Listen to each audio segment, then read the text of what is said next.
Brian Windhorst, good to see you, sir. Wendy, tell me this. Is this series over even if Embiid returns? Because I'm hearing things about reservations in Miami already. Well, Miami actually was a little bit vulnerable because Kyle Lowry is out with the hamstring injury, and we're not sure when he's going to be able to come back in this series, if at all. So I guess just because I've seen 20 years of the NBA, I wouldn't say for sure because I've seen things change really fast. But if Embiid can't play in Game 3, and if Doc was being 100% truthful and honest about what he said there, where he hasn't cleared the steps, because forget about the orbital fracture, there's concussion protocol steps that you cannot rush.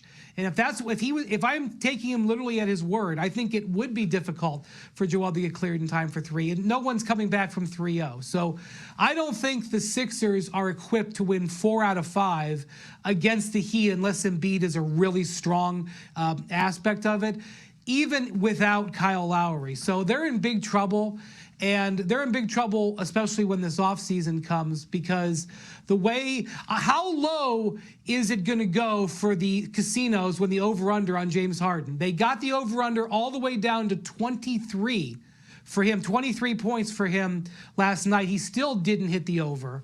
The casinos are reacting, I think, almost like the Sixers. How low is this going to go down? And at this point, James Harden is really a supporting player to a guy like Tyrese Maxey. And if you don't have Embiid and Harden is now becoming like a supporting player, seeing you win 4 out of 5, it's just a big ask.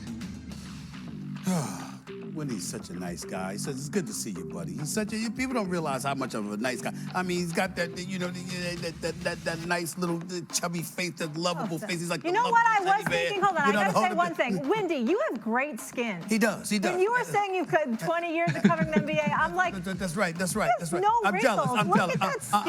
I'm jealous. Here comes the other shoe. Here comes the other shoe. I'm jealous. Oh, not for me. I'm jealous, but I used to be more jealous until I found my dermatologist, Dr. Ingleton. You the one, girl. You the one. My Dr. Ingleton. She's a fabulous dermatologist. I mean, can't you tell? But anyway, let's go back to the main stuff right here, okay? Here's the deal, Wendy. You're such a nice guy. You really, really are. Because this is over. All right, my reservations are made for South Beach. Yeah? I mean, let me be very, very clear. I know where I'm staying. I know when I'm going. I mean, this is what it is, okay? This is what it is. Now, we'll give the Philadelphia 76ers credit for this. If Joel Embiid were there, I think they'd have a real big-time shot to win this series. I think it would be a pick-em based on what I've seen for the first 2 games alone. Joel Embiid would have made that kind of profound difference. And with the way Maxey showed up last night, the things that James Harden is doing in terms of being deferential and having somebody to defer to, I think all of those things would have helped. And I think that the Philadelphia 76ers would have had a big-time bona fide shot of winning this series. But now Miami is up 2-0. So what you're talking about is a Philadelphia 76ers squad that has to win 4 of the next 5 games, assuming a series were to go 7, in order to win this series. That ain't happening. We talking about Joel Embiid being questionable for Game 3.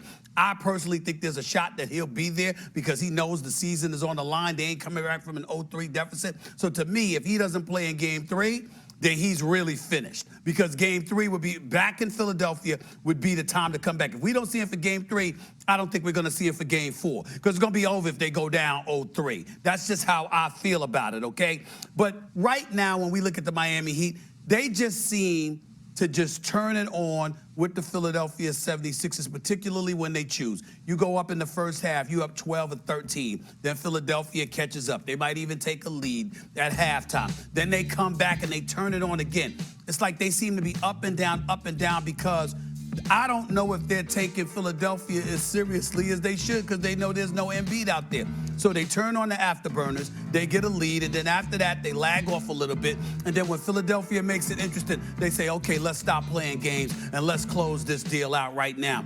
I think that's what we've witnessed thus far in these first 2 games. I think that is what we will continue to witness. It'll be a little bit different because the crowd in Philadelphia will be hyped, ready to support their team. But I hope I'm wrong, because I'm rooting for Doc Rivers and what have you. But I don't see, without Embiid, this team having any chance to win anything in this series. And certainly, even if Embiid comes back, you're asking them to win 4 of a possible remaining 5 games of this series against Miami. I don't see that happening.